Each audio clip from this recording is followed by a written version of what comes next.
So, Shaka, we thought we'd play fantasy football, if you like, with Barcelona, and let's say those deals do happen. Wijnaldum comes in, Depay comes in, Coutinho stays, Luis Suarez leaves. You take a look at this team, it's not bad, is it? It's an outstanding team. On paper, it's a very, very good team. But as we mentioned before, and we've seen with Antoine Griezmann, sometimes very talented players come into this Barcelona team and struggle to have an impact, struggle to find their rhythm. Memphis Depay, I hope he got a little bit of a wake-up call with what happened at Manchester United and how he failed. I think he can be, at times, his biggest enemy. Sometimes his ego gets in his own way. The one thing with this Barcelona dressing room is that I don't see how Memphis Depay's ego becomes an issue. So I'm hoping we see the best of him, certainly in terms of club football and what he has to offer out wide for Barcelona. I've expressed my concerns around Antoine Griezmann. He's still an incredibly talented footballer, but we've not seen that for quite some time. Everybody else, again, it's a good team. It's a very good team.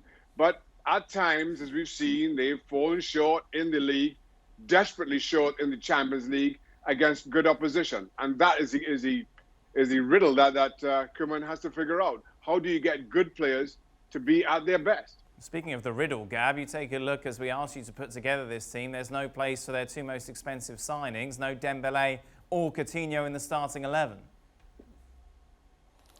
Well, yeah, I knew somebody was going to flag this up. So look, I put Depay, Wijnaldum in there because they're new signings. The reality is, if Coutinho comes back, maybe he'll share time in the three. Maybe he's going to be in the three up front.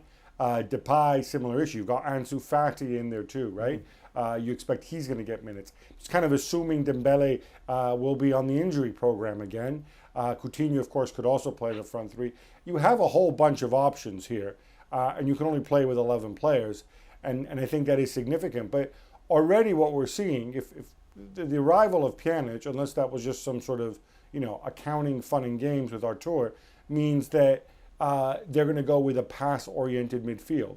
Pjanic and De Jong, at least in some games, I think that already tells us something that this might be what they try to do. And then maybe you've got Wijnaldum doing the running, and then Messi and some other combination up front. It'll be really interesting to see how the pieces fit together. I'm not sure Koeman even has a clear idea. I don't see how he could have a clear idea unless he gets to work with these players a little bit longer. There's a lot of quality there, Stevie. Well, on paper, absolutely, I agree 100%. Unfortunately for Barcelona, the game's not played on paper. You have to step on the field and produce. And as much as you can be positive about how great and how much ability certain individuals have, we've just spoken about how we have no idea how this is going to work with Depay, Griezmann and Messi. And we can't forget that the back five's still the same.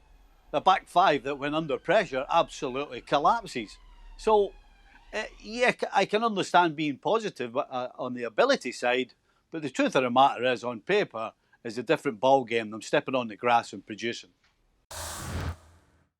Well, thank you very much for watching ESPN on YouTube. For more sports highlights and analysis, be sure to download the ESPN app. And for live streaming, premium content, and let's not forget as well, ESPN FC 7 days a week. Subscribe to ESPN Plus.